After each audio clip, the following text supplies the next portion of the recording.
Punjabi radio USA ਸੁਣ ਰਹੇ ਸਾਰੇ ਸਰੋਤਿਆਂ ਨੂੰ ਪਿਆਰ ਸਤਿਕਾਰ ਸਹਿ ਨਿੱਘੀ ਜਿਹੀ ਸਤਿ ਸ੍ਰੀ ਅਕਾਲ ਜੀ ਨੂੰ ਆਖਦੇ ਹਾਂ। ਸੋ ਤੇ ਪ੍ਰੋਗਰਾਮ ਅਪਡੇਟ ਕੈਲੀਫੋਰਨੀਆ ਦੇ ਵਿੱਚ ਸਵਾਗਤ ਹੈ। ਮੈਂ ਰਾਜਕਨਵੀਰ ਸਿੰਘ ਜੁੜ ਚੁੱਕੇ ਨੇ ਹਰਜੋਤ ਸਿੰਘ ਖਾਲਸਾ ਜੀ। ਹਰਜੋਤ ਸਿੰਘ ਜੀ ਸਵਾਗਤ ਹੈ ਜੀ। ਸਤਿ ਸ੍ਰੀ ਅਕਾਲ। ਸਤਿ ਸ੍ਰੀ ਅਕਾਲ, ਧੰਨਵਾਦ ਜੀ ਆਇਆਂ ਨੂੰ। ਪੰਜਾਬੀ ਰੇਡੀਓ USA ਦੇ ਜਿੰਨੇ ਵੀ ਸਰੋਤੇ ਸਾਡੇ ਸਾਰੇ ਹੀ AM ਸਟੇਸ਼ਨਸ, FM ਸਟੇਸ਼ਨਸ, ਘਰਾਂ ਦੇ ਵਿੱਚ ਰੇਡੀਓ ਸੈਟਸ ਦੇ ਰਾਹੀਂ, ਟੈਲੀਫੋਨ ਦੇ ਰਾਹੀਂ, ਫੇਸਬੁੱਕ, YouTube ਤੇ ਲਾਈਵ ਦੇਖ ਰਹੇ ਹੋ, ਸੁਣ ਰਹੇ ਹੋ, ਸਾਰਿਆਂ ਨੂੰ ਜੀ ਆਇਆਂ ਨੂੰ ਤੇ ਬਹੁਤ ਹੀ ਪਿਆਰ ਤੇ ਸਤਿਕਾਰ ਭਰੀ ਸਤਿ ਸ੍ਰੀ ਅਕਾਲ। ਸਰੋਤੇ ਅੱਜ ਅਪ੍ਰੈਲ ਦੀ 1 ਤਰੀਕ ਆ, ਦਿਨ ਸੋਮਵਾਰ ਆ। ਤੁਹਾਡੇ ਲਈ ਸ਼ਾਮ ਦਾ ਅਪਡੇਟ ਕੈਲੀਫੋਰਨੀਆ ਪ੍ਰੋਗਰਾਮ ਲੈ ਕੇ ਹਾਜ਼ਰ ਹੋਏ ਆ। ਪ੍ਰੋਗਰਾਮ ਨੂੰ ਸਪਾਂਸਰ ਕਰਦੇ ਨੇ ਖਾਲਸਾ ਇੰਸ਼ੋਰੈਂਸ ਏਜੰਸੀ, ਜਿਨ੍ਹਾਂ ਦੇ ਕੋਲੋਂ ਹਰ ਇੱਕ ਤਰੀਕੇ ਦੀ ਇੰਸ਼ੋਰੈਂਸ ਕਰਵਾ ਸਕਦੇ ਹੋ। ਇੰਸ਼ੋਰੈਂਸ ਬਾਰੇ ਪਤਾ ਕਰਨ ਲਈ ਕਾਲ ਕਰ ਸਕਦੇ ਹੋ 408-272-2500। Tirkiana immigration law firm US immigration ਦਾ ਹੋਵੇ ਕਿਸੇ ਵੀ ਤਰੀਕੇ ਦਾ ਕੰਮ, call attorney J Tirkiana 415-909-03। Gurbachan Singh Nagra Sacramento, Pritpal Singh Sidhu Fresno, Sarbjit Singh Toor New Jersey, Harinder ਪੀਨ San Jose, Manjit Singh Fremont, Sarbjit Singh Kulwinder Dhoot, Surjit Chahal University, Gurdev Sohal Antelope, Sarbjit Singh ਕੋਨਵਾਡਾ, ਕਮਲਜੀਤ ਸਿੰਘ ਮੱਖਣ ਦੌਲਤਪੁਰੀਆ ਮੰਟੀਕਾ। ਇਹਨਾਂ ਸਾਰਿਆਂ ਦਾ ਧੰਨਵਾਦ। ਜੇ ਤੁਸੀਂ ਵੀ ਇਸ ਪ੍ਰੋਗਰਾਮ ਨੂੰ ਸਪਾਂਸਰ ਕਰਨਾ ਚਾਹੁੰਦੇ ਹੋ, ਸੰਪਰਕ ਕਰ ਸਕਦੇ ਹੋ 408-722-7698। ਅੱਜ ਦੀਆਂ ਖਬਰਾਂ ਵੱਲ ਚੱਲੀਏ ਤੇ ਕੁਝ ਘੰਟੇ ਪਹਿਲਾਂ ਸੀਰੀਆ ਦੇ ਵਿੱਚ ਇਜ਼ਰਾਈਲ ਵਾਲਿਆਂ ਨੇ ਈਰਾਨ ਦੀ ਅੰਬੈਸੀ ਦੇ ਉੱਤੇ ਜਿਹੜਾ ਕਹਿੰਦੇ ਅਟੈਕ ਕੀਤਾ ਹੈਗਾ। ਇਜ਼ਰਾਈਲ ਵਾਲੇ ਕਹਿ ਰਹੇ ਆ ਵੀ ਅਸੀਂ ਕੁਝ ਟੈਰਰਿਸਟ ਨੂੰ ਮਾਰਨ ਦੀ ਕੋਸ਼ਿਸ਼ ਕੀਤੀ ਸੀ, ਪਰ ਈਰਾਨ ਵਾਲੇ ਕਹਿ ਰਹੇ ਆ ਵੀ ਉਹਨਾਂ ਦੇ 7 ਦੇ ਕਰੀਬ ਜਿਹੜੇ ਕਮਾਂਡਰ ਸੀ, ਜਿਨ੍ਹਾਂ ਦੇ ਵਿੱਚੋਂ 3 ਸੀਨੀਅਰ ਕਮਾਂਡਰ ਸੀ, ਉਹ ਇਸ ਅਟੈਕ ਦੇ ਵਿੱਚ ਮਾਰੇ ਗਏ ਹੈਗੇ ਆ। ਰਿਊਟਰਸ ਦੇ ਰਿਪੋਰਟਸ ਦੇ ਮੁਤਾਬਕ ਮਿਆਜ਼ੇ ਡਿਸਟ੍ਰਿਕਟ ਆਫ ਡਮਾਸਕਸ, ਉਹਨਾਂ ਨੇ ਦੇਖਿਆ ਕਿ ਐਮਰਜੈਂਸੀ ਵਰਕਰਸ ਜੋ ਆ ਉਹ ਬਿਲਡਿੰਗ ਜਿਹੜੀ ਉੱਥੇ ਡਿੱਗੀ ਸੀ ਉਹਦੇ ਵਿੱਚੋਂ ਲੋਕਾਂ ਦੀਆਂ ਬੋਡੀਜ਼ ਨੂੰ ਕੱਢ ਰਹੇ ਸੀ। ਇਰਾਨੀਅਨ ਫਲੈਗ ਇੱਕ ਪੋਲ ਦੇ ਨਾਲ ਉਸ ਬਿਲਡਿੰਗ ਦੇ ਉੱਤੇ ਲੱਗਾ ਹੋਇਆ ਸੀ ਤੇ ਈਰਾਨ ਦੇ ਅੰਬੈਸਡਰ ਜੋ ਸੀਰੀਆ ਨੂੰ ਆ, ਉਹਨਾਂ ਨੇ ਕਿਹਾ ਕਿ ਕੌਂਸੂਲੇਟ ਦੀ ਬਿਲਡਿੰਗ ਸੀਗੀ ਤੇ ਅੰਬੈਸੀ ਕੰਪਾਊਂਡ ਜਿਹੜਾ ਏਰੀਆ ਸੀਗਾ। ਇਸਲਾਮਿਕ ਰੈਵੋਲੂਸ਼ਨਰੀ ਗਾਰਡ ਕਾਰਪਸ ਨੇ ਕਿਹਾ ਆ ਵੀ ਜਿਹੜੇ ਇਰਾਨੀਅਨ ਮਿਲਟਰੀ ਐਡਵਾਈਜ਼ਰਸ ਮਾਰੇ ਗਏ ਹੈਗੇ ਆ, ਉਹਨਾਂ 'ਚ ਮੁਹੰਮਦ ਰਜ਼ਾ ਜਹੇਦੀ ਸੀ, ਇੱਕ ਸੀਨੀਅਰ ਕਮਾਂਡਰ ਆ ਜੋ ਕੁਆਡਸ ਫੋਰਸ ਦਾ ਮੈਂਬਰ ਹੈਗਾ ਆ। ਇੱਕ ਉਹਨਾਂ ਦੀ ਐਲੀਟ ਫੋਰਸ ਆ ਜੋ ਫੋਰਨ ਐਸਪੀਨਾਜ ਤੇ ਪੈਰਾ ਮਿਲਟਰੀ ਦੀ ਆਰਮ ਹੈਗੀ ਆ। ਇਜ਼ਰਾਈਲ ਵਾਲਿਆਂ ਨੇ ਈਰਾਨ ਦੀ ਮਿਲਟਰੀ ਇੰਸਟਾਲੇਸ਼ਨ ਤੇ ਪਹਿਲਾਂ ਵੀ ਕੁਝ ਅਟੈਕ ਕੀਤੇ ਸੀ, ਪਰ ਅੰਬੈਸੀ ਦੇ ਉੱਤੇ ਇਹ ਪਹਿਲੀ ਵਾਰ ਹੈਗਾ। 32,000 ਤੋਂ ਵੱਧ ਫਲਸਤੀਨੀਅਨ ਹੁਣ ਤਾਈਂ ਇਜ਼ਰਾਈਲ ਦੇ ਵਿੱਚ ਮਾਰੇ ਜਾ ਚੁੱਕੇ ਹੈਗੇ ਆ ਤੇ ਉਹਦਾ ਜਿਹੜਾ ਗੁੱਸਾ ਆ ਬਾਹਰ ਮੁਸਲਮਾਨ ਮੁਲਕਾਂ ਦੇ ਵਿੱਚ ਕਾਫੀ ਹੈਗਾ। ਪਰ ਹੁਣ ਇਸ ਸਿੱਧੇ ਅਟੈਕ ਨਾਲ ਲੜਾਈ ਵਧਣ ਦੇ ਬਹੁਤ ਜ਼ਿਆਦਾ ਚਾਂਸ ਵੱਧ ਗਏ ਹੈਗੇ ਆ। UN ਨੇ ਇਸ ਨੂੰ ਇੱਕ ਮੰਦਭਾਗਾ ਕਿਹਾ। ਉਹਨਾਂ ਨੇ ਕਿਹਾ ਆ ਵੀ ਇਹ ਯੂਨਾਈਟਿਡ ਨੇਸ਼ਨ ਚਾਰਟਰ ਦੀ ਵਾਇਲੇਸ਼ਨ ਹੈਗੀ ਆ, ਇੰਟਰਨੈਸ਼ਨਲ ਲਾਅ ਦੀ ਵਾਇਲੇਸ਼ਨ ਹੈਗੀ ਆ ਵੀ ਤੁਸੀਂ ਕਿਸੇ ਵੀ ਕੰਟਰੀ ਦੀ ਜਿਹੜੀ ਅੰਬੈਸੀ ਆ, ਕੌਂਸੂਲੇਟ ਦਾ ਆਫਿਸ ਆ, ਉਹਦੇ ਉੱਤੇ ਅਟੈਕ ਨਹੀਂ ਕਰ ਸਕਦੇ ਹੈਗੇ। UN ਤੋਂ ਬਿਨਾਂ Iraq, Jordan, Oman, Pakistan, Qatar, Saudi Arabia, UAE, ਇਹਨਾਂ ਸਾਰਿਆਂ ਨੇ ਇਸ ਅਟੈਕ ਦਾ ਜਿਹੜਾ ਵਿਰੋਧ ਕੀਤਾ ਹੈਗਾ, ਉਹਨੂੰ ਕੰਡਮ ਕੀਤਾ ਹੈ ਜੀ। ਸੋ ਅੱਗੇ ਇਹ ਕਿਸ ਪਾਸੇ ਵੱਲ ਨੂੰ ਇਸ਼ਾਰੇ ਹੋਣਗੇ, ਇਹ ਵੱਡੀ ਗੱਲ ਆ। ਬਹੁਤ ਵੱਡੀ ਐਸਕਲੇਸ਼ਨ ਦੇ ਤੌਰ ਦੇ ਉੱਤੇ ਕਹਿ ਸਕਦੇ ਵੀ ਜੰਗ ਦੇ ਵਿੱਚ ਇਹਦੇ ਨਾਲ ਤੇਜ਼ੀ ਆ ਸਕਦੀ ਆ। ਫੈਲਸਤੀਨ ਗਾਜ਼ਾ ਪੱਟੀ ਦੇ ਵਿੱਚ 32,000 ਤੋਂ ਵੱਧ ਲੋਕਾਂ ਦੀ ਮੌਤ ਹੁਣ ਤੱਕ ਹੋ ਚੁੱਕੀ ਆ ਇਜ਼ਰਾਈਲੀ ਹਮਲਿਆਂ ਤੋਂ ਬਾਅਦ 'ਚ ਉੱਥੇ। ਸੋ ਹੁਣ ਡਮੈਸਕਸ ਦੇ ਵਿੱਚ, ਅਲੈਪੋ ਦੇ ਵਿੱਚ ਵੀ ਇਹਨਾਂ ਨੇ ਰੀਸੈਂਟਲੀ ਹਮਲੇ ਜਿਹੜੇ ਉਹ ਕੀਤੇ ਸੀ, ਜਿੱਥੇ Syrian observatory for human right ਨੇ ਕਿਹਾ ਆ ਵੀ 53 ਜਾਣਿਆਂ ਦੀਆਂ ਮੌਤਾਂ ਹੋਈਆਂ, ਜਿਨ੍ਹਾਂ 'ਚ 38 ਸੀਰੀਆ ਦੇ ਜਿਹੜੇ ਫੌਜੀ ਉਸ ਦੇ ਵਿੱਚ ਸੀਗੇ ਤੇ ਨਾਲ ਹਜ਼ਬੁੱਲਾ ਦੇ 7 ਮੈਂਬਰ ਜਿਹੜੇ ਉਸ ਵਿੱਚ ਮਾਰੇ ਗਏ ਆ। ਸੋ ਇਹ ਕਹਿ ਸਕਦੇ ਆ ਵੀ ਨਿਡਰਤਾ ਵੀ ਆ ਨਾਲ ਦੇ ਨਾਲ, ਤੇ ਇਹਦੇ ਨਾਲ ਐਸਕਲੇਸ਼ਨ ਅੱਗੇ ਜਿਹੜੀ ਆ ਉਹ ਹੁਣ ਵੱਧ ਸਕਦੀ ਆ। ਮਿਡਲ ਈਸਟ ਦੇ ਵਿੱਚ ਤਣਾਅ ਇਸ ਹਮਲੇ ਤੋਂ ਬਾਅਦ 'ਚ ਹੋਰ ਜ਼ਿਆਦਾ ਵੱਧ ਜਾਵੇਗਾ। ਅਗਲੀ ਗੱਲ ਕਰਦੇ ਜਾਈਏ ਤਾਂ ਕੈਲੀਫੋਰਨੀਆ ਦੇ ਵਿੱਚ ਰਹਿ ਰਹੇ ਲੋਕ, ਉਹਨਾਂ ਨੂੰ $250, $175 ਅਪ੍ਰੈਲ ਦੀ ਯੂਟਿਲਿਟੀ ਬਿੱਲ ਦੇ ਲਈ ਮਿਲ ਸਕਦਾ ਹੈਗਾ ਆ। ਸਟੇਟ ਨੇ ਕੈਪ ਐਂਡ ਟ੍ਰੇਡ ਪ੍ਰੋਗਰਾਮ ਸ਼ੁਰੂ ਕੀਤਾ ਆ। ਇਹ ਕਲਾਈਮੇਟ ਕ੍ਰੈਡਿਟ ਆ ਜੋ ਕਿ ਰੇਟ ਪੇਅਰਸ ਨੂੰ ਮਿਲਦਾ ਆ, ਜਿਸ ਦੇ ਵਿੱਚ ਜਿਹੜਾ ਇਹ ਬੈਨੀਫਿਟ ਇਸ ਸਟੇਟ ਪ੍ਰੋਗਰਾਮ 'ਚ ਹੁੰਦੇ ਉਹ ਸਾਰਿਆਂ ਦੇ ਵਿੱਚ ਖਪਤਕਾਰਾਂ ਦੇ ਵਿੱਚ ਵੰਡੇ ਜਾਂਦੇ ਹੈਗੇ ਆ। ਸੋ ਸੂਬੇ ਦੀ ਜਿਹੜੀ ਕੋਸ਼ਿਸ਼ ਆ ਵੀ ਗ੍ਰੀਨ ਹਾਊਸ ਗੈਸ ਐਮਿਸ਼ਨਸ ਓਵਰਆਲ ਘਟਾਈਆਂ ਜਾਣ। ਕੈਲੀਫੋਰਨੀਆ ਵਾਲਿਆਂ ਨੂੰ $146 ਤੱਕ ਦਾ ਜਿਹੜਾ ਕ੍ਰੈਡਿਟ ਆ ਅਪ੍ਰੈਲ ਦੇ ਗੈਸ ਤੇ ਬਿਜਲੀ ਬਿੱਲਾਂ ਦੇ ਵਿੱਚ ਮਿਲ ਸਕਦਾ ਆ। ਗਵਰਨਰ ਗੈਵਿਨ ਨਿਊਸਮ ਨੇ ਅੱਜ ਇਸ ਦਾ ਐਲਾਨ ਕੀਤਾ ਆ। ਇਲੈਕਟ੍ਰਿਸਿਟੀ ਬਿੱਲ ਦੇ ਵਿੱਚ ਜਿਹੜਾ ਰੀਬੇਟ ਆ $32 ਤੋਂ $175 ਤੱਕ, ਤੇ ਜਿਹੜੇ ਨੈਚੁਰਲ ਗੈਸ ਦੇ ਬਿੱਲ ਦੇ ਵਿੱਚ $58 ਤੋਂ $86 ਤੱਕ ਦੀ ਰਾਹਤ ਆ ਉਹ ਖਪਤਕਾਰਾਂ ਨੂੰ ਇਸ ਦੇ ਵਿੱਚ ਮਿਲ ਸਕਦੀ ਆ। ਜਿਹੜੇ ਰੈਜ਼ੀਡੈਂਟਸ ਕਹਿੰਦੇ ਵੀ ਇਹਨਾਂ ਨੂੰ ਕੁਛ ਵੀ ਨਹੀਂ ਕਰਨਾ ਪਊਗਾ, ਆਟੋਮੈਟਿਕਲੀ ਤੁਹਾਡੇ ਜਿਹੜੇ ਯੂਟਿਲਿਟੀ ਬਿੱਲ ਦੇ ਵਿੱਚ ਇਹ ਰਾਹਤ ਜਿਹੜੀ ਆ ਉਹ ਕੱਟ ਕੇ ਜਿਹੜੀ ਆ ਬਿੱਲ ਦੇ ਵਿੱਚੋਂ ਆਊਗੀ। ਜਿਹੜੇ ਗਵਰਨਰ ਆ ਉਹਨਾਂ ਨੇ ਸਟੇਟਮੈਂਟ ਦੇ ਵਿੱਚ ਕਿਹਾ ਵੀ ਹਰ ਸਾਲ ਕੈਲੀਫੋਰਨੀਆ ਕਲਾਈਮੇਟ ਲਾਜ਼ ਦੇ ਵਿੱਚ ਅੱਗੇ ਚੱਲ ਰਿਹਾ ਆ।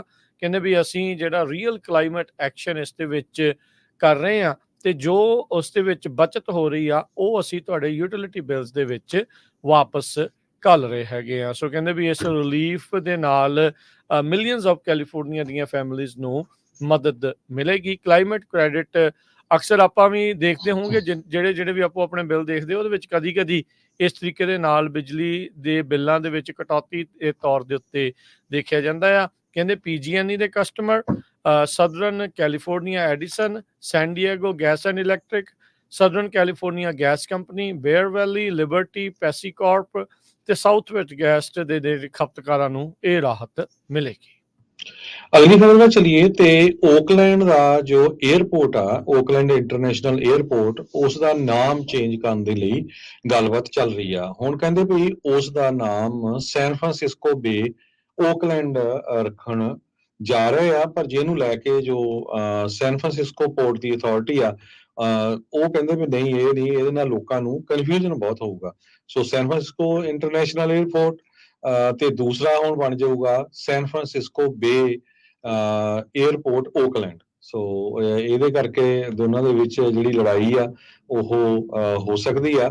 ਦੋਨਾਂ 에ਅਰਪੋਰਟਸ ਦੇ ਜੋ ਮੈਨੇਜ ਕਰ ਰਹੇ ਆ, ਪਰ ਓਕਲੈਂਡ ਵਾਲੇ ਕਹਿੰਦੇ ਆ ਵੀ ਅਸੀਂ ਆਪਣਾ ਥੋੜਾ ਜਿਹਾ ਨਾਮ ਚੇਂਜ ਕਰਕੇ ਹੋਰ ਬਿਜ਼ਨਸ ਆਣ, ਤਾਂ ਕਿ ਜਿਹੜੀ ਆ ਇਕਨੋਮਿਕ ਐਕਟੀਵਿਟੀ ਜ਼ਿਆਦਾ ਹੋਵੇ, ਓਕਲੈਂਡ ਲਈ ਬੂਸਟ ਜੌਬਸ ਦਾ ਹੋਵੇ, ਤਾਂ ਕਰਕੇ ਅਸੀਂ ਜਿਹੜਾ ਨਾਂ ਚੇਂਜ ਕਰ ਰਹੇ ਹੈਗੇ ਆ। ਹੁਣ ਪਤਾ ਨਹੀਂ ਨਾਂ ਚੇਂਜ ਕਰਨ ਦੇ ਨਾਲ ਹੀ ਜਿਹੜਾ ਆ ਬਿਜ਼ਨਸ ਦਾ ਫਰਕ ਪਊਗਾ ਜਾਂ ਨਹੀਂ। SFO 1927 ਤੋਂ ਲੈ ਕੇ ਸੈਨ ਫਰਾਂਸਿਸਕੋ 에ਅਰਪੋਰਟ ਦੇ ਨਾਮ ਅੰਡਰ ਜਾਂ ਸੈਨ ਫਰਾਂਸਿਸਕੋ ਇੰਟਰਨੈਸ਼ਨਲ 에ਅਰਪੋਰਟ ਦੇ ਨਾਮ ਅੰਡਰ ਚੱਲ ਰਿਹਾ ਹੈਗਾ।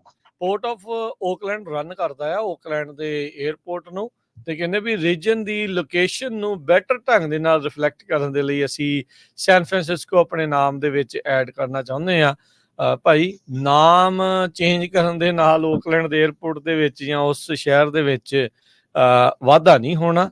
ਕ੍ਰਾਈਮ ਨੂੰ ਘੱਟ ਕਰਕੇ ਹਾਂ ਉਹਦੇ ਨਾਲ ਫਰਕ ਪੈ ਸਕਦਾ ਆ। ਤੁਸੀਂ ਓਕਲੈਂਡ ਦੇ 에ਅਰਪੋਰਟ ਬੁਲੇਵਾਰਡ ਤੇ ਜਾ ਕੇ ਦੇਖੋ, ਵੱਡੇ ਜਿਹੜੇ ਖਾਣ ਵਾਲੇ ਜਿਹੜੇ ਫਰੈਂਚਾਈਜ਼ੀਜ਼ ਆ ਉਹਨਾਂ ਨੇ ਵੀ ਇਨਡੋਰ ਸਿਟਿੰਗ ਜਿਹੜੀ ਆ ਉੱਥੇ ਚੋਰੀ ਦੇ ਕਰਕੇ ਬੰਦ ਜਿਹੜੀ ਉਹ ਕੀਤੀ ਹੈਗੀ ਆ। ਸੋ ਇਹਦਾ ਨਾਮ ਚੇਂਜ ਕਰਨ ਦੇ ਨਾਲ ਮੁਸ਼ਕਲ ਆ, ਤੇ ਲੋਕਾਂ ਨੂੰ ਕਹਿੰਦੇ ਵੀ ਭੁਲੇਖਾ ਜਿਹੜਾ ਉਹ ਪਊਗਾ। ਸੋ ਇਹ ਇਨਫੈਕਟ ਇਸ ਵਾਰ ਸੈਨ ਫਰਾਂਸਿਸਕੋ ਵਾਲੇ ਇਹਨਾਂ ਨੂੰ ਨਾ ਜਿਹੜੀ ਉਹ ਕਰ ਰਹੇ ਹੈਗੇ ਆ।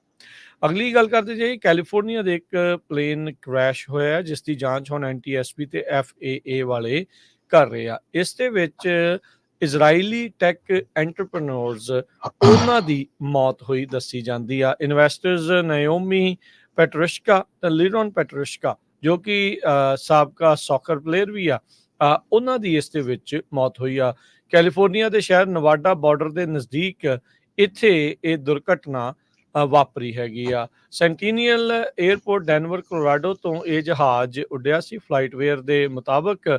ਉਸ ਤੋਂ ਬਾਅਦ ਵਿੱਚ ਟਰੱਕੀ ਟਾਹੋ 에ਅਰਪੋਰਟ ਦੇ ਅਧਿਕਾਰੀਆਂ ਨੇ ਫੇਸਬੁੱਕ ਦੇ ਉੱਤੇ ਪੋਸਟ ਕਰਕੇ ਹੋਏ ਦੱਸਿਆ ਵੀ ਇੱਕ single engine TBM aircraft N960 LP ਉਹ ਦੁਰਘਟਨਾਗ੍ਰਸਤ ਹੋਇਆ ਆ, ਜਿਸ ਦੀ ਹੁਣ ਜਾਂਚ ਚੱਲ ਰਹੀ ਆ। ਉਸ ਮੌਕੇ ਥੋੜੀ ਬਹੁਤੀ ਬਰਫ਼ਬਾਰੀ ਜਿਹੜੀ ਆ ਉਹ ਹੋ ਰਹੀ ਸੀ, ਵਿਜ਼ਿਬਿਲਿਟੀ ਅੱਧੇ ਮਾਈਲ ਦੇ ਉੱਤੇ ਸੀਗੀ, ਤੇ ਵਿੰਡਸ ਕਹਿੰਦੇ ਉੱਦਾਂ ਚਾਹੇ ਲਾਈਟ ਸੀਗੀਆਂ। ਸੋ ਹੁਣ ਟਰੱਕੀ ਪੁਲਿਸ ਡਿਪਾਰਟਮੈਂਟ ਨੇ ਕਿਹਾ ਵੀ ਉਹਨਾਂ ਨੇ ਵੱਖਰੇ ਤੌਰ ਦੇ ਉੱਤੇ ਦੱਸਿਆ ਵੀ ਟਾਈਮ ਆਫ ਕ੍ਰੈਸ਼ ਜਿਹੜਾ ਜਹਾਜ਼ ਆ ਉਹ ਹਵਾ ਦੇ ਵਿੱਚੋਂ, ਅਸਮਾਨ ਦੇ ਵਿੱਚੋਂ ਜਿਹੜਾ ਉਹ ਡਿੱਗ ਗਿਆ, ਕਿਸੇ ਬੰਜਰ ਜਾਂ ਖੁੱਲੇ ਥਾਂ ਦੇ ਉੱਤੇ ਡਿੱਗਾ, ਜਿਸ ਕਰਕੇ ਬਾਕੀ ਲੋਕਾਂ ਦਾ ਤਾਂ ਉੱਦਾਂ ਜਿਹੜਾ ਉਹ ਚਾਹੇ ਬਚਾਅ ਹੋਇਆ, ਪਰ ਇਹਨਾਂ ਦੋਨਾਂ ਜਾਣਿਆਂ ਦੀ ਇਸ ਦੇ ਵਿੱਚ ਮੌਤ ਹੋਈ ਦੱਸੀ ਜਾਂਦੀ ਹੈ। ਅਗਲੀ ਖਬਰ ਵੱਲ ਚੱਲੀਏ। ਫ੍ਰਿਜ਼ਨੋ ਦੇ ਇੱਕ ਰੈਸਟੋਰੈਂਟ ਨੂੰ $2 ਮਿਲੀਅਨ ਦਾ ਤਨਖਾਹ ਚੋਰੀ ਕਰਨ ਦਾ ਜਿਹੜਾ ਸੈਟਲਮੈਂਟ ਆ ਉਹ ਕਰਨਾ ਪਿਆ ਹੈਗਾ। $2 ਮਿਲੀਅਨ ਦੀ ਸੈਟਲਮੈਂਟ ਹੋਈ ਆ ਫ੍ਰਿਜ਼ਨੋ ਦੇ ਇੱਕ ਰੈਸਟੋਰੈਂਟ ਦੀ, ਤੇ 32 ਵਰਕਰਸ ਜਿਹੜੇ ਉੱਥੇ ਸੀਗੇ, ਜਿਨ੍ਹਾਂ ਨੇ ਇਸ ਰੈਸਟੋਰੈਂਟ ਨੇ ਲੇਬਰ ਲਾਜ਼ ਨੂੰ ਵਾਇਲੇਟ ਕੀਤਾ ਸੀ, ਲੇਬਰ ਕਮਿਸ਼ਨਰ ਦੇ ਆਫਿਸ ਦੇ ਮੁਤਾਬਕ। ਪਰਲਵੀ ਸਟਾਰ ਇਨਕਾਰਪੋਰੇਸ਼ਨ DBA ਲਿੰਸ ਫਿਊਜ਼ਨ, ਇਹ ਬਫੇ ਰੈਸਟੋਰੈਂਟ ਆ। ਇਸ ਨੇ ਆਪਣੇ 32 ਦੇ ਜੋ ਕਰੀਬ EMPLOYEE ਸੀ, ਉਹਨਾਂ ਨੂੰ ਪੂਰੇ ਘੰਟੇ ਜਿੰਨੇ ਉਹ ਕੰਮ ਕਰਦੇ ਸੀ ਪਿਛਲੇ 3 ਸਾਲਾਂ ਦੇ ਦੌਰਾਨ, ਪੂਰੇ ਘੰਟਿਆਂ ਦੇ ਪੈਸੇ ਨਹੀਂ ਦਿੰਦੇ ਸੀ, ਘੱਟ ਪੈਸੇ ਜਿਹੜੇ ਦਿੰਦੇ ਸੀਗੇ। ਕੇਸ ਇਹ ਬਿਊਰੋ ਆਫ ਫੀਲਡ ਐਨਫੋਰਸਮੈਂਟ ਨੂੰ ਰੈਫਰ ਕੀਤਾ ਗਿਆ ਸੀ ਫ੍ਰਿਜ਼ਨੋ ਕਾਉਂਟੀ ਡਿਸਟ੍ਰਿਕਟ ਅਟਾਰਨੀ ਦੇ ਆਫਿਸ ਦੇ ਵਿੱਚੋਂ, ਜਿਨ੍ਹਾਂ ਨੇ 2019 ਤੋਂ ਲੈ ਕੇ ਦੇਖਿਆ ਵੀ ਜਿਹੜੇ ਬੰਦੇ ਆ ਉਹਨਾਂ ਨੂੰ ਪੈਸੇ ਪੂਰੇ ਨਹੀਂ ਦੇ ਰਹੇ ਹੈਗੇ। ਜਦੋਂ ਐਨਫੋਰਸਮੈਂਟ ਏਜੰਸੀਜ਼ ਕਹਿੰਦੇ ਰਲ ਕੇ ਕੰਮ ਕਰਦੀਆਂ ਤੇ ਉਹਦੇ ਨਾਲ ਜੋ ਵਰਕਰਸ ਆ ਉਹ ਸੇਵ ਹੁੰਦੇ ਆ। ਸੋ ਇਹਦੇ ਵਿੱਚ ਸਿਸਟੇਮੈਟਿਕ ਵਾਇਲੇਸ਼ਨ ਡਿਟੈਕਟ ਕੀਤੀ ਗਈ ਸੀ, ਤੇ ਜਿਹੜੇ ਵਰਕਰਸ ਨੂੰ ਪੈਸੇ ਦੇਣੇ ਸੀ ਉਹ ਹੁਣ ਇਸ ਸੈਟਲਮੈਂਟ ਦੇ ਥਰੂ ਦਿੱਤੇ ਜਾਣਗੇ। ਜੀ, ਅਗਲੀ ਗੱਲ ਕਰਦੇ ਜਾਈਏ। ਸੈਂਟਾ ਕਲਾਰਾ ਕਾਉਂਟੀ ਦੇ ਵਿੱਚ ਜਿਹੜੀਆਂ ਨਰਸਿਸ ਆ ਉਹ 3 ਦਿਨਾਂ ਦੇ ਸਟ੍ਰਾਈਕ ਦੇ ਉੱਤੇ ਤਨਖਾਹਾਂ ਨੂੰ ਲੈ ਕੇ ਤੇ ਵਰਕਿੰਗ ਕੰਡੀਸ਼ਨਸ ਨੂੰ ਲੈ ਕੇ ਜਾ ਰਹੀਆਂ ਆ। ਕੱਲ ਤੋਂ ਮਾਰਨਿੰਗ ਤੋਂ, ਟਿਊਜ਼ਡੇ ਮਾਰਨਿੰਗ ਤੋਂ ਕਹਿੰਦੇ ਵੀ ਇਹ ਜਿਹੜੀ ਹੜਤਾਲ ਆ ਇਹ ਸਕੈਜੂਲ ਕੀਤੀ ਗਈ ਆ, ਰੱਖੀ ਗਈ ਆ। ਕਹਿੰਦੇ ਵੀ ਸਾਊਥ ਵੇ ਦੇ ਹਸਪਤਾਲਾਂ ਦੇ ਵਿੱਚ ਤੇ ਪੇਸ਼ੈਂਟ ਕੇਅਰਸ ਦੇ ਵਿੱਚ ਇਸ ਦਾ ਅਸਰ ਪੈ ਸਕਦਾ ਆ। ਇਹਨਾਂ ਦੀ ਯੂਨੀਅਨ ਦੇ ਇਤਿਹਾਸ ਦੇ ਵਿੱਚ ਇਹ ਪਹਿਲੀ ਜਿਹੜੀ ਹੜਤਾਲ ਆ ਉਹ ਦੇਖੀ ਜਾਣੀ ਆ। ਕੱਲ ਤੜਕੇ 4:59 ਦੇ ਉੱਤੇ ਇਹ ਸ਼ੁਰੂ ਹੋਣੀ ਆ ਤੇ ਫਰਾਈਡੇ ਸ਼ਾਮ ਦੇ ਸਵੇਰ ਦੇ ਜਿਹੜੇ ਉਹ 7 ਵਜੇ ਤੱਕ ਚੱਲੇਗੀ। ਜਿੰਨੇ ਵੀ ਕਾਉਂਟੀ ਦੇ ਓਨਡ ਕਲੀਨਿਕ ਆ ਉਹਨਾਂ ਦੇ ਵਿੱਚ ਜਿਹੜਾ ਸੈਂਟਾ ਕਲਾਰਾ ਵੈਲੀ ਮੈਡੀਕਲ ਸੈਂਟਰ, ਓ ਕਾਰਨਰ ਹਸਪੀਟਲ ਸੈਨ ਹੋਜ਼ੇ, ਸੇਂਟ ਲੂਇਸ ਰੀਜਨਲ ਹਸਪੀਟਲ ਗਿਲਰॉय, ਇਸ ਦੇ ਵਿੱਚ ਕਹਿੰਦੇ ਕੰਮਕਾਜ ਦੇ ਉੱਤੇ ਖਾਸਾ ਅਸਰ ਪਵੇਗਾ। ਰਜਿਸਟਰਡ ਨਰਸਿਸ ਪ੍ਰੋਫੈਸ਼ਨਲ ਐਸੋਸੀਏਸ਼ਨ ਦੇ 97% ਮੈਂਬਰਸ ਜੋ ਕਿ 3750 ਨਰਸਿਸ ਨੂੰ ਉੱਥੇ ਰਿਪਰੈਜ਼ੈਂਟ ਕਰਦੇ ਆ ਸੈਂਟਾ ਕਲਾਰਾ ਵੈਲੀ ਹੈਲਥ ਕੇਅਰ ਸਿਸਟਮ ਦੇ ਵਿੱਚ, ਉਹਨਾਂ ਨੇ ਇਸ ਸਾਲ ਵੋਟ ਕੀਤਾ ਸੀ ਵੀ ਸਾਡੇ ਨਾਲ ਜਿਹੜਾ ਅਨਫੇਅਰ ਲੇਬਰ ਪ੍ਰੈਕਟਿਸਿਸ ਹੋ ਰਹੀਆਂ ਆ, ਇਸ ਕਰਕੇ ਅਸੀਂ 3 ਦਿਨਾਂ ਦੀ ਹੜਤਾਲ ਦੇ ਉੱਤੇ ਜਾਣਾ ਆ। ਸੋ ਇਹਨਾਂ ਹਸਪਤਾਲਾਂ ਦਾ ਜਿਨ੍ਹਾਂ ਦਾ ਅਸੀਂ ਜ਼ਿਕਰ ਕੀਤਾ ਆ, ਨਾਮ ਲਿਆ ਆ, ਜੇ ਤੁਹਾਡੇ ਆਉਂਦੇ 3 ਦਿਨਾਂ ਦੇ ਵਿੱਚ ਇੱਥੇ ਕੋਈ ਹੈਗੀ ਆ ਅਪਾਇੰਟਮੈਂਟ ਆ ਤਾਂ ਹੋ ਸਕਦਾ ਵੀ ਉਸ ਨੂੰ ਇੱਧਰ ਉਹ ਅੱਗੇ ਪਾ ਦੇਣ, ਜਾਂ ਤੁਹਾਨੂੰ ਕੇਅਰ ਦੇ ਵਿੱਚ ਥੋੜੀ ਮੁਸ਼ਕਲ ਆ ਸਕਦੀ ਆ, ਦੇਰੀਆਂ ਜਿਹੜੀਆਂ ਉਹ ਹੋ ਸਕਦੀਆਂ ਆ। ਇਹ ਅਕਤੂਬਰ 2025 ਤੱਕ 15% ਤਨਖਾਹ ਦੇ ਵਾਧੇ ਦੀ ਮੰਗ ਕਰ ਰਹੇ ਆ ਤੇ 5% ਐਨੂਅਲ ਰੈਟਰੋਐਕਟਿਵ ਜਿਹੜੀ ਹੈ ਤਨਖਾਹ ਦੇ ਵਿੱਚ ਵਾਧੇ ਦੀ ਇਹਨਾਂ ਨੇ ਗੱਲ ਆਖੀ। ਅਕਤੂਬਰ ਦੇ ਵਿੱਚ ਲਾਸਟ ਕੰਟਰੈਕਟ ਐਕਸਪਾਇਰ ਹੋਇਆ ਸੀ। ਕਾਉਂਟੀ ਦਾ ਲੇਟੈਸਟ ਪ੍ਰਪੋਜ਼ਲ ਜੋ ਕਿ 21 ਮਾਰਚ ਨੂੰ ਆਇਆ ਆ, ਜਿਸ ਨੂੰ ਯੂਨੀਅਨਸ ਨੇ ਰਿਜੈਕਟ ਕਰ ਦਿੱਤਾ ਸੀ, ਇਸ ਵਿੱਚ 13% ਵਾਧੇ ਦੀ ਗੱਲ ਰੱਖੀ ਗਈ ਸੀ। ਹੁਣ ਤੋਂ ਲੈ ਕੇ ਅਕਤੂਬਰ 2026 ਤੱਕ 3% ਰੈਟੀਫਿਕੇਸ਼ਨ ਤੇ 4% ਅਕਤੂਬਰ 2024 ਦੇ ਵਿੱਚ ਤੇ 4% ਹੋਰ 2025 ਦੇ ਵਿੱਚ, ਤੇ ਫਿਰ ਉਸ ਤੋਂ ਬਾਅਦ 'ਚ 2% 2026 ਦੇ ਵਿੱਚ। ਪਰ 1 ਸਾਲ ਪਹਿਲਾਂ 2% ਵੱਧ ਦੀ ਹੋਰ ਮੰਗ ਕਰ ਰਹੇ ਆ, 15% ਦੀ ਇਜ਼ਾਫੇ ਦੀ, ਤੇ ਅਗਲੇ ਸਾਲ ਅਕਤੂਬਰ ਤੱਕ। ਸੋ ਹਾਲ ਦੀ ਘੜੀ ਨੈਗੋਸ਼ੀਏਸ਼ਨ ਇਹਨਾਂ ਦੀ ਸਿਰੇ ਜਿਹੜੀ ਉਹ ਨਹੀਂ ਲੱਗੀ, ਤੇ ਹੁਣ ਕੱਲ ਤੋਂ ਸਵੇਰੇ 5 ਵਜੇ ਤੋਂ ਇਹ ਜਿਹੜੀ 3 ਦਿਨਾਂ ਹੜਤਾਲ ਨਰਸਿਸ ਦੀ ਸ਼ੁਰੂ ਹੋਣ ਜਾ ਰਹੀ ਆ ਸੈਂਟਾ ਕਲਾਰਾ ਕਾਉਂਟੀ 'ਚ। ਅਗਲੀ ਖਬਰ ਵੱਲ ਚੱਲੀਏ ਤੇ ਵਾਲਗ੍ਰੀਨ ਕਹਿੰਦੇ ਆ ਵੀ 160 ਦੇ ਕਰੀਬ ਆਪਣੀਆਂ ਬਿਜ਼ਨਸ ਲੋਕੇਸ਼ਨਸ ਨੂੰ ਬੰਦ ਕਰਨ ਜਾ ਰਹੇ ਹੈਗੇ ਆ। ਸੋ ਇਹ ਬਹੁਤ ਕੁਝ ਚੇਂਜ ਹੋ ਰਿਹਾ 21st ਸੈਂਚੁਰੀ ਦੇ ਵਿੱਚ, ਤੇ ਸਾਰਾ ਕੁਝ ਆਨਲਾਈਨ ਹੋਣ ਦੇ ਨਾਲ ਹੁਣ ਇਦਾਂ ਦੇ ਸਟੋਰ ਵੀ ਜਿਹੜੇ ਬੰਦ ਹੋਣੇ ਸ਼ੁਰੂ ਹੋ ਗਏ ਆ। 2022 ਦੇ ਵਿੱਚ ਟਾਰਗੇਟ ਤੇ ਉਲਟਾ ਵਾਲਿਆਂ ਨੇ ਐਗਰੀਮੈਂਟ ਕੀਤਾ ਸੀ, ਉਲਟਾ ਮਿੰਨੀ ਸਟੋਰਸ ਦਾ। ਟਾਰਗੇਟਸ ਦੀਆਂ ਜੋ ਲੋਕੇਸ਼ਨਸ ਆ ਉਹਨਾਂ ਦੇ ਵਿੱਚ ਕੋਲ ਨੇ ਸਫੋਰਾ ਦੇ ਨਾਲ ਜਿਹੜਾ ਇਦਾਂ ਦਾ ਐਗਰੀਮੈਂਟ ਕੀਤਾ ਸੀ, ਤੇ ਰੀਟੇਲਰ ਜਿੱਦਾਂ ਦੇ ਐਮਾਜ਼ਨ ਹੈਗੇ ਆ ਉਹ ਪੂਰੀ ਜਿਹੜੀ ਕੋਸ਼ਿਸ਼ ਕਰ ਰਹੇ ਹੈਗੇ ਆ ਹੋਲ ਫੂਡ ਸਟੋਰਸ ਦੇ ਨਾਲ ਰਲ ਕੇ। ਤੇ ਹੁਣ ਜੋ ਆ ਦਵਾਈਆਂ ਵਾਲੇ ਜਿਹੜੇ ਸਟੋਰ ਹੈਗੇ ਆ ਜਿਸ ਤਰ੍ਹਾਂ ਵਾਲਗ੍ਰੀਨ ਆ ਉਹ ਬੰਦ ਹੋਣ ਜਾ ਰਹੇ ਆ 160 ਦੇ ਕਰੀਬ ਅਮਰੀਕਾ ਦੇ ਵਿੱਚ। ਜੀ, ਅਗਲੀ ਗੱਲ ਕਰੀਏ, ਕੈਲੀਫੋਰਨੀਆ ਵਾਹਦ ਇੱਕ ਅਜਿਹਾ ਸੂਬਾ ਬਣਨ ਜਾ ਰਿਹਾ ਆ, ਕਹਿੰਦੇ ਵੀ ਸ਼ਾਇਦ ਬਣ ਜਾਵੇ, ਜਿਸ ਦੇ ਵਿੱਚ ਕੰਮ ਕਰਨ ਵਾਲਿਆਂ ਨੂੰ ਹੋਰ ਵਾਧੂ ਜਿਹੜੇ ਹੱਕ ਆ ਉਹ ਮਿਲਣਗੇ, ਜਿਸ ਵਿੱਚ ਆਪਣੇ ਬੌਸ ਦੀ ਆਫਟਰ ਆਵਰ ਕਾਲ, ਈਮੇਲ ਜਾਂ ਟੈਕਸਟ ਨੂੰ ਉਹ ਇਗਨੋਰ ਕਰ ਸਕਦੇ ਆ। ਇਹ ਬਿੱਲ, ਜਿਸ ਨੂੰ ਰਾਈਟ ਟੂ ਡਿਸਕਨੈਕਟ ਆਖਿਆ ਜਾ ਰਿਹਾ ਆ, ਇਸ ਦੇ ਨਾਲ ਕੈਲੀਫੋਰਨੀਆ ਦੇ ਵਰਕਰਸ ਨੂੰ ਇਹ ਅਖਤਿਆਰ ਮਿਲ ਸਕਦਾ ਆ।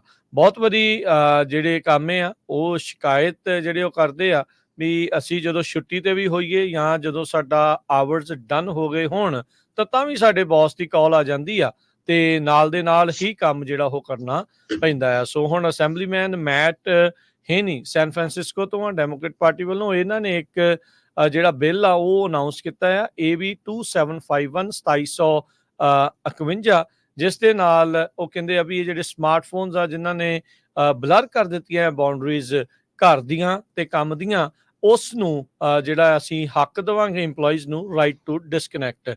ਜੇ ਤੁਹਾਨੂੰ ਆਫਟਰ ਆਵਰਸ ਫਿਰ ਕਹਿੰਦੇ ਵੀ ਇਸ ਬਿੱਲ ਦੇ ਤਹਿਤ ਤੁਹਾਨੂੰ ਮੇਲ, ਟੈਕਸਟ ਜਾਂ ਕਾਲ ਆਉਂਦੀ ਆ ਤਾਂ ਤੁਸੀਂ ਉਸ ਨੂੰ ਇਗਨੋਰ ਕਰ ਸਕਦੇ ਆ। ਵਰਕਰਸ ਕਹਿੰਦੇ ਵੀ ਉਹਨਾਂ ਨੂੰ ਪਨਿਸ਼ ਨਹੀਂ ਕਰਨਾ ਚਾਹੀਦਾ। ਇਹ ਕਹਿੰਦੇ ਨੇ ਵੀ 24/7 ਜਦ ਉਹ 24 ਆਵਰਸ ਕੰਮ ਦੇ ਲਈ ਉਹਨਾਂ ਨੂੰ ਤਨਖਾਹ ਨਹੀਂ ਮਿਲ ਰਹੀ ਹੈਗੀ। ਸੋ ਫਰਾਂਸ ਦੇ ਵਿੱਚ ਅਜਿਹਾ ਕਾਨੂੰਨ 2017 ਦੇ ਵਿੱਚ ਆਲਰੇਡੀ ਆ ਚੁੱਕਾ ਹੈਗਾ ਆ। ਨਿਊਯਾਰਕ ਨੇ ਇਸ ਕਾਨੂੰਨ ਦੇ ਬਾਰੇ ਐਕਸਪਲੋਰ ਕਰਨਾ ਸ਼ੁਰੂ ਕੀਤਾ ਸੀ 2019 ਦੇ ਵਿੱਚ, ਪਰ ਕੈਲੀਫੋਰਨੀਆ ਕਹਿੰਦੇ ਵੀ ਅਜਿਹਾ ਪਹਿਲਾ ਅਮਰੀਕਾ ਦਾ ਸੂਬਾ ਬਣ ਸਕਦਾ ਆ ਜਿਸ ਵਿੱਚ ਕੋਈ ਅਜਿਹਾ ਕਾਨੂੰਨ ਲੈਜਿਸਲੇਸ਼ਨ ਆ ਉਹ ਆਵੇ। ਉਹ AB 2751 ਚੈਂਬਰ ਆਫ ਕਾਮਰਸ ਨੇ ਇਸ ਦੀ ਆਪੋਜੀਸ਼ਨ ਜਿਹੜੀ ਉਹ ਕੀਤੀ ਆ। ਉਹ ਕਹਿੰਦੇ ਵੀ ਇਹ ਜਿਹੜਾ ਕਾਨੂੰਨ ਆ ਇਹ ਵਨ ਸਾਈਜ਼ ਫਿਟਸ ਆਲ ਵਾਲੇ ਮੈਂਡੇਟ ਨੂੰ ਇਗਨੋਰ ਕਰਦਾ ਹੈ ਤੇ ਜਿਹੜੇ ਮੌਜੂਦਾ ਕਾਨੂੰਨਾਂ ਦੀ ਇਹ ਉਲਟ ਚੱਲਦਾ ਆ। ਸੋ ਲੈਟਸ ਸੀ ਕੀ ਬਣਦਾ ਆ। ਸੋ ਇਸ ਉੱਤੇ ਵੀ ਹੁਣ ਨਵੀਂ ਜਿਹੜੀ ਫਾਈਟ ਆ ਉਹ ਸ਼ੁਰੂ ਹੋਣ ਜਾ ਰਹੀ ਆ। ਜੀ ਬਿਲਕੁਲ, ਜੇ ਰੇਡੀਓ 'ਚ ਲਾਗੂ ਹੋਇਆ ਤਾਂ ਰੇਡੀਓ ਬੰਦ ਹੋ ਸਕਦਾ, ਤੁਹਾਨੂੰ ਦੇਖਣਾ ਪਊਗਾ। ਫਿਰ ਰੇਡੀਓ ਦੇ EMPLOYEES ਨੂੰ ਫੋਨ ਨਹੀਂ ਕੀਤਾ ਜਾ ਸਕਦਾ ਆਫਟਰ ਆਵਰਸ। ਤੇ ਆਪਾਂ ਸਟਾਕ ਮਾਰਕੀਟ ਦੀ ਗੱਲ ਕਰੀਏ ਜੀ। ਮਾਰਕੀਟ ਦੇ ਹਾਲ ਜੇ ਤੁਹਾਨੂੰ ਦੱਸਦੇ ਜਾਈਏ ਤਾਂ ਅੱਜ ਸ਼ੁਰੂਆਤ ਦੇ ਵਿੱਚ, ਹਫਤੇ ਦੀ ਸ਼ੁਰੂਆਤ ਤੇ ਡਾਓ ਜੋਨ ਦੇ ਵਿੱਚ 243 ਪੁਆਇੰਟਾਂ ਦੀ ਗਿਰਾਵਟ ਦਰਜ ਕੀਤੀ ਗਈ, 39,500 ਤੇ 67 ਦੇ ਉੱਤੇ ਬੰਦ ਹੋਇਆ। S&P ਦੇ ਵਿੱਚ 11 ਪੁਆਇੰਟਾਂ ਦੀ ਗਿਰਾਵਟ ਹੋਈ, 5200 ਤੇ 44 ਤੇ ਬੰਦ ਹੋਇਆ। ਨੈਸਡੈਕ 17 ਪੁਆਇੰਟ ਵੱਧ ਕੇ 16,300 ਤੇ 97 ਦੇ ਉੱਤੇ ਬੰਦ ਹੋਇਆ। ਸੋਨੇ ਦਾ ਭਾਅ 2200 ਤੇ $73 ਪ੍ਰਤੀ ਆਉਂਸ, ਕੱਚੇ ਤੇਲ ਦੀ ਕੀਮਤ $84 ਪ੍ਰਤੀ barrel, 10 year yield 4.3%, crypto currency 'ਚ ਬਿਟਕੋਇਨ 69,375 ਤੇ ਇਥੀਰੀਅਮ 3490 US ਡਾਲਰ ਦੇ ਬਰਾਬਰ ਚੱਲ ਰਿਹਾ ਆ। ਜੀ, ਜੇ ਕੋਈ ਕਾਰ ਖਰੀਦ ਰਿਹਾ ਹੈ ਤੇ ਬੇ ਏਰੀਏ ਦੇ ਵਿੱਚ ਜਿਹੜੇ ਕਾਰਾਂ ਦੇ ਡੀਲਰ ਆ ਉਹ ਇਹ ਕਹਿ ਰਹੇ ਆ ਵੀ ਆਲਰੇਡੀ ਕਾਰਾਂ ਦੀਆਂ ਨਵੀਆਂ ਦੀਆਂ ਕੀਮਤਾਂ ਘਟਣੀਆਂ ਸ਼ੁਰੂ ਹੋ ਗਈਆਂ ਹੈਗੀਆਂ। ਇਨਵੈਂਟੋਰੀ ਬਹੁਤ ਜ਼ਿਆਦਾ ਵੱਧ ਗਈ ਆ। ਜਿੰਨੇ ਵੀ ਹੋਂਡਾਜ਼, ਫੋਰਡ, ਟੋਯੋਟਾਜ਼, ਡੌਜ, ਹੋਂਡਾਈਜ਼, BMW, ਸ਼ੈਵੀਜ਼, ਉੱਥੇ ਇਨਵੈਂਟੋਰੀ ਬਹੁਤ ਆ ਤੇ ਲੋਕ ਕਾਰਾਂ ਖਰੀਦ ਨਹੀਂ ਰਹੇ ਹੈਗੇ। ਐਲਨ ਲੀ ਕਰਕੇ ਇੱਕ ਸੇਲਸ ਮੈਨੇਜਰ ਆ ਪ੍ਰੀਮੀਅਮ ਨਿਸਾਨ ਆਫ ਰੀਮੌਂਡ ਦੇ, ਕਹਿੰਦੇ ਵੀ ਉੱਦਾਂ ਹੀ ਕਾਰਾਂ ਸਾਡੇ ਪੂਰੀਆਂ ਭਰੀਆਂ ਪਈਆਂ ਆ ਤੇ ਸੋ ਹੁਣ ਅਲਟੀਮੇਟਲੀ ਉਹਨਾਂ ਨੂੰ ਪ੍ਰਾਈਸਾਂ ਘਟਾਉਣੀਆਂ ਪੈ ਰਹੀਆਂ, ਪਰ ਸਟਿਲ ਜਿਹੜੇ ਬਾਇਰਸ ਆ ਉਹ ਕਾਰਾਂ ਨਹੀਂ ਖਰੀਦ ਰਹੇ, ਕਿਉਂਕਿ ਇੱਕ ਤਾਂ ਇਹ ਆ ਵੀ ਇੰਟਰਸਟ ਰੇਟ ਬੜਾ ਹਾਈ ਹੈਗਾ ਤੇ ਦੂਸਰਾ ਇਹ ਆ ਵੀ ਕਾਰਾਂ ਦੀਆਂ ਕੀਮਤਾਂ ਵੀ ਜਿਹੜੀਆਂ ਆ ਉਹ ਬਹੁਤ ਜ਼ਿਆਦਾ ਵੱਧ ਗਈਆਂ ਹੈਗੀਆਂ। 2021 ਚ ਜੇ ਐਵਰੇਜ ਇੱਕ ਕਾਰ ਦੀ ਪ੍ਰਾਈਸ 42,593 ਸੀ, 22 ਦੇ ਵਿੱਚ ਉਹ 47,318 ਹੋ ਗਈ ਸੀ। ਹੁਣ ਉਹ ਕਹਿੰਦੇ ਘਟ ਕੇ 46,826 ਤੇ ਹੋਈ ਆ। ਇਹ ਐਵਰੇਜ ਉਹ ਦੱਸ ਰਹੇ ਹੈਗੇ ਆ। ਤੇ ਆਪਾਂ ਜੇ ਕਰੰਸੀ ਦੀ ਗੱਲ ਕਰਦੇ ਜਾਈਏ, $1 ਦੇ ਬਰਾਬਰ ਇੰਡੀਆ ਦੇ 83 ਰੁਪਏ ਤੇ 34 ਪੈਸੇ ਤੇ $1 ਦੇ ਬਰਾਬਰ ਪਾਕਿਸਤਾਨ ਦੇ 277 ਰੁਪਏ ਤੇ 73 ਪੈਸੇ ਤੇ $1 ਦੇ ਬਰਾਬਰ ਕੈਨੇਡਾ ਦੇ $1 ਤੇ 36 ਸੈਂਟ। ਪ੍ਰੋਗਰਾਮ ਦੀ ਇੱਥੇ ਸਮਾਪਤੀ। ਮੇਰੇ ਰਾਜਕਮਲੀਤ ਸਿੰਘ ਵੱਲੋਂ ਤੇ ਹਰਜੋਤ ਸਿੰਘ ਵੱਲੋਂ ਸਭ ਨੂੰ ਪਿਆਰ ਭਰੀ ਸਤਿ ਸ਼੍ਰੀ ਅਕਾਲ। ਸੁਣਦੇ ਰਹੋ, ਦੇਖਦੇ ਰਹੋ ਪੰਜਾਬੀ ਰੇਡੀਓ US।